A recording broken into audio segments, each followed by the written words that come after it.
In today's lesson, we're going to take a look at a technique called completing the square. And what that does is it takes quadratic functions in standard form and it brings them back into vertex form, which can be useful for graphing and other applications. So you can think of this here being our vertex form where there's a perfect square. What we want to know is how would we get to the standard form? And we'll try and look for some patterns here as well. So this would be x squared plus x plus x plus 1.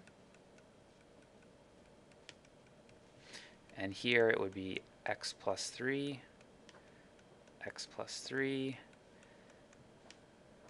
So this is what I'd get when I expand it. And I'll collect my like terms. And one more time.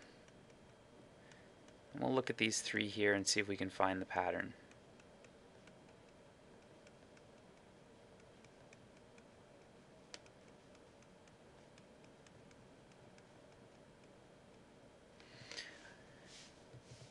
So what I want to take a look at here is these are the numbers I started with, this 1, 3, and 5.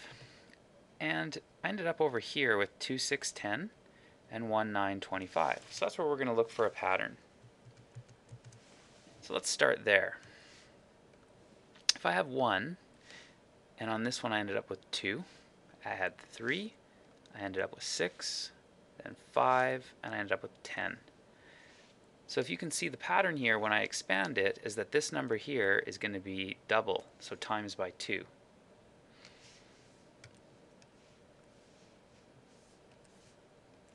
And in the last numbers I'm looking at the pattern on, 1 became a 1, 3 became a 9, and 5 became a 25. So the pattern there is the perfect squares. 1 squared is 1, 3 squared is 9, 5 squared is 25.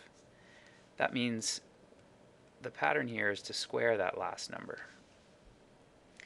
So when I introduce this 2, it's going to change things a little bit. So why don't we use the pattern to multiply the inside of the brackets out first, and then we'll deal with this 2 once it multiplies in. So the number that I'm going to be using, remember that it was twice, so it would be 8x, and then squared, which would be 16. So once it's been expanded out, I'll have 2x squared plus 16x plus 32. So the pattern still applies on this piece. It's only because I've multiplied by 2, though, that this will now be bigger than they were before. It used to be times 2, and it used to be squared. Now I've also added in that times 2. So on top of this, times 2, times 2. So the pattern still applies, we would just have to distribute that 2 when we're done. So let's see if we can find a perfect square out of these trinomials. So how could I complete it so the pattern fits like the ones we had up here? So I'm going to tidy this up a little bit just so we can go back and look at it. We definitely talked about the right pattern, but this time we're constructing it back. We're sort of working backwards a bit here to do it. So if I gave you this, what number goes here to make a perfect square that we could use like this if it was in vertex form? So that means I'm looking to take this equation and put it back into this form. So how did I get from here back to where I was? Well, the first clue is I'd know that this was the number 1 because I times this by 2 to get there. So if I go the other direction, I'm going to be dividing by 2. So 6 divided by 2, I get 3. 10 divided by 2, I get 5. So in this case, the number that's going to be in there would be x plus 2 because I'm dividing this by 2. So you could go and expand the whole thing out, but now that we know that the number was x plus 2, the one that goes here is 2 squared. So we'd have 4. So if we put this pattern all together then, what we did was to go backwards, instead of multiplying by 2, we divided by 2. That gave me 3. So I know 3 was the value I started with, and this last term would be the square. So 3 squared, which is 9. So finally, in this last one, if I'm trying to find what's the number to make a perfect square here, I'm going to do how we worked on this first example. I'm going to factor this 2 out.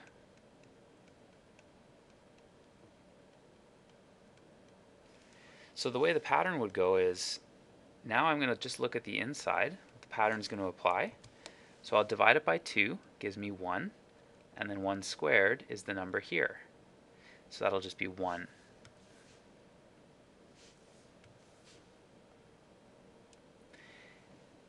And that's using this factored form. So what I'm going to need to do is expand it, so times 2 on everybody. And that would mean I'd end up with 2x squared plus 4x plus 2. So 2 is the missing number. So we'll just make that pattern in your notes here, is to divide by 2 and square. So divide the coefficient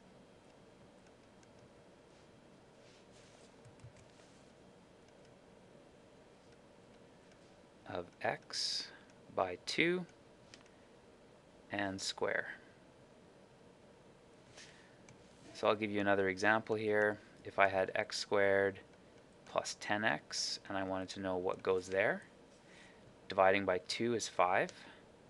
5 squared would make 25. So that would be my perfect square, x squared plus 10x plus 25.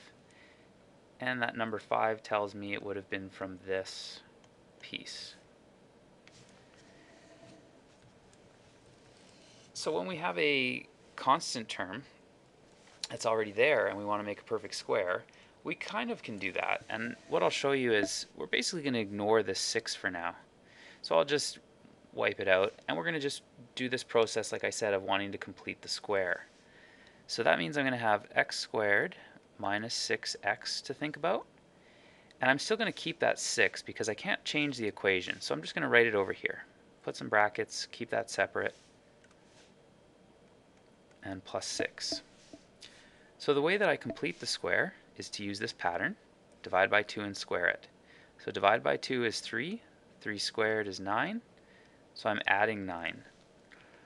But I can't just add 9 to the equation without changing things. I have to balance it out by subtracting 9 over here. So that's going to give me x squared minus 6x plus 9 minus 3. And this is a perfect square trinomial, which means when I factor it, I'll have x minus 3 squared minus 3. So this was the part that we had before. What we have left over here is this negative 3 because it was already a constant term given to us. So we just have to balance the equation to make sure that once it's factored, it has the same form as the original up here. So I could show you how we could do this with algebra tiles for those of you who are familiar with those from before. And if I have an x squared tile, and I want to make a perfect square, it has to be the same length as it is width. So if I have 6 x's to put into my factoring, that means I need to have 6 x's balanced so that the length and width are the same size. So the way I can do that is divide it by 2. So 3 x's go on each side.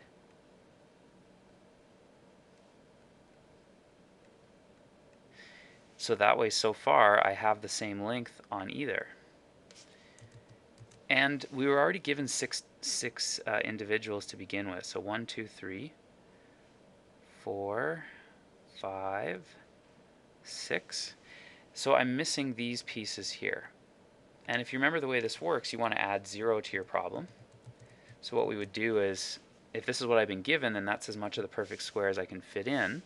If I'm going to add those 3, it's no longer the same unless I also put the positive and the negative together. So each one of these equals 0, 0, 0. So now I can see my perfect square in algebra tiles right here. That's my perfect square, and that's what I was left over with. So if I wanted to write an expression for it, this is x plus 3, and so would the other way. So x plus 3 squared makes up this green perfect square. And I have 3 negatives that were there as well. So, oh, I'm sorry, these are negative tiles, so I guess I should have had those in black.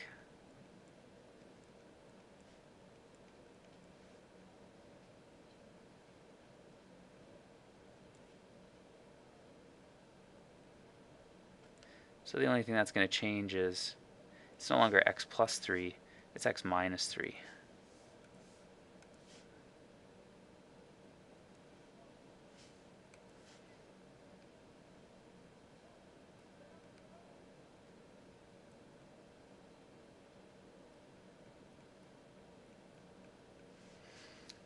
So that's the same one that we started with now, x minus 3 squared minus 3. So they are in fact the same.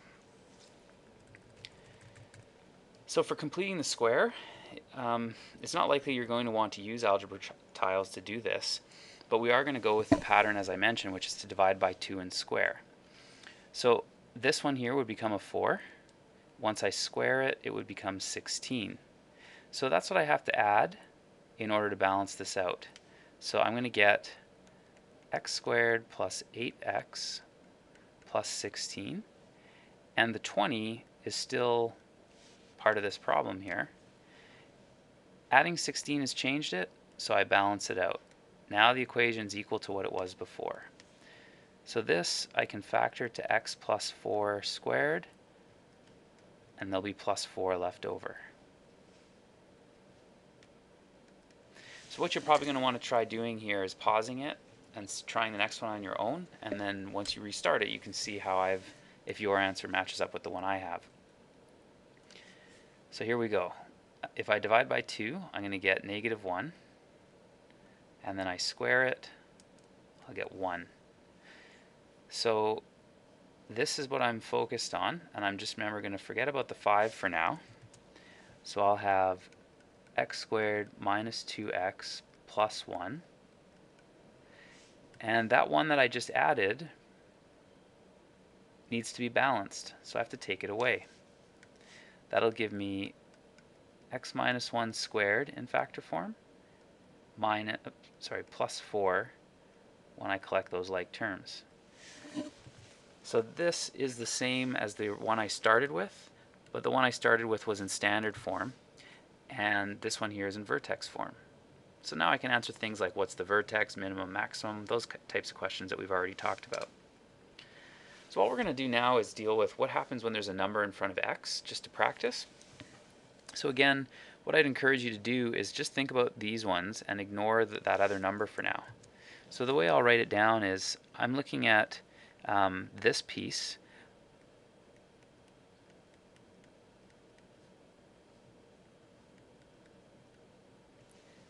But I'm even going to focus more on it. I'm going to factor this 2 out. That way I'm just looking at the perfect square pattern that we've already been using. And dividing by 2, that'll give me 3. 3 squared is 9. So 9 is going to be the number that goes in here. But I have to subtract that 9 to balance the equation out.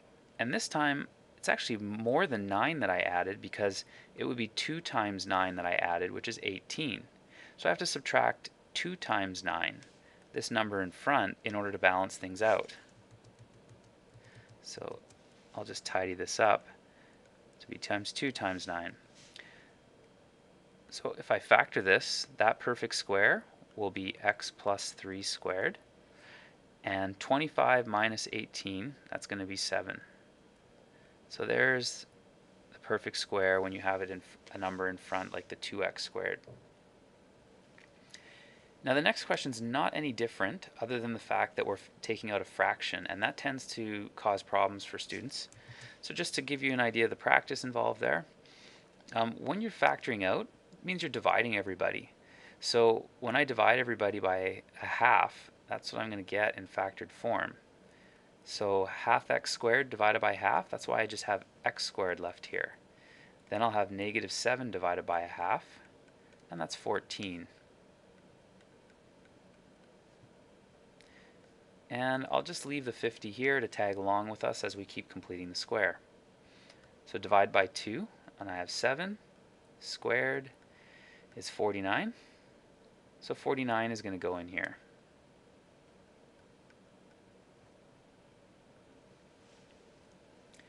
And again, I've added 49 to this.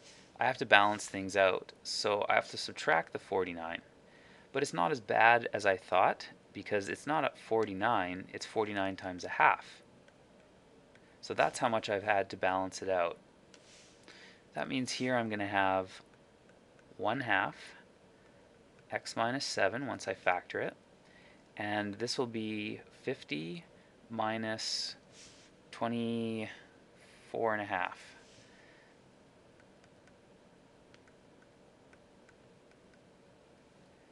So that'll be 1/2 x minus 7 squared plus 5.5.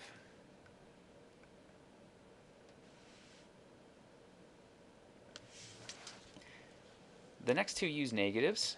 So if you're so far okay with factoring out, then go ahead and try them on your own. You probably want to pause here, but and then check your work over against mine. So I'll go ahead here and answer the first one. And again, I like to take that negative out so I can just focus on the perfect square. So I would try to answer it like this. And again, I'm not worried about the 10 until the end when we collect like terms. So if I divided it by 2, I'd have 4. 4 squared is 16. Which means here I'm going to have negative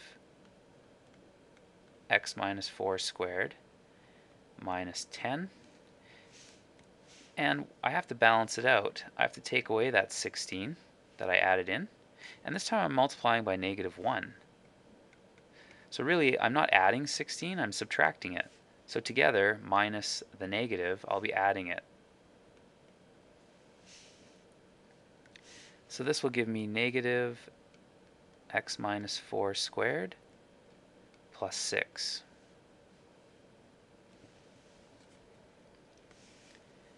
And in this final example, I'll do some factoring with you. So I'll take out that 1/2. And again, I'm just dividing everybody by -1/2 here. So that'll give me 6x. Not concerned about the 8 until we collect our like terms. So here, if I divide by 2, I'm going to have 3. 3 squared is 9. So there's my perfect square trinomial. I can factor it to x plus 3 squared. And I have to balance it still. So I added 9. I'm going to take that away. But remember, I was multiplied by 1/2. So times -1/2 here. That means I'm going to have -8 plus 4.5. So altogether I'll have 1/2 x plus 3 squared minus 3.5.